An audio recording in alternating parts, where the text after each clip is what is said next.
பஞ்சாங்கம் பற்றி தெரிந்து கொள்வோமா?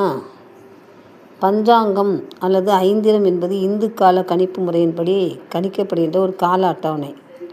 அதுக்கு வடமொழியில் பஞ்ச அங்கம்னு பேர். பஞ்சான்னா 5, அங்கம்னா உறுப்பு, 5 உறுப்புகளை கொண்டதுன்னு பேர். அதை நம்ம முன்னோர்கள்லாம் அந்த பஞ்சாங்கத்தை முக்கிய உறுப்புகளாக கொண்டு ஜோதிடத்துக்கு பயன்படுத்தியிருக்கிறாங்க. அந்த பஞ்ச அங்கம்னா என்ன? வாரம், திதி, கரணம், நட்சத்திரம், யோகம், இந்த 5 தான் பஞ்ச அங்கம்னு அழைக்கப்படும். வாரம்னா 7 கிழமைகளை குறிக்கும். சூரியனுக்குரிய ஞாயிற்றுக்கிழமை, சந்திரனுக்குரிய திங்கட்கிழமை, செவ்வாய்க்குரிய செவ்வாய்க்கிழமை, புதனுக்குரிய புதன்கிழமை, குருவுக்குரிய வியாழக்கிழமை, சுக்கிரனுக்குரிய வெள்ளிக்கிழமை, சனிக்கிழமை அப்படின்னு 7 நாட்களும் பேர் வச்சுருக்காங்க. அந்த 7 நாட்கள் படி தான் இந்த ஜாதகத்தை கணிப்பாங்க. பார்த்ததெல்லாம் அப்புறம் தான் எழுதுவாங்க.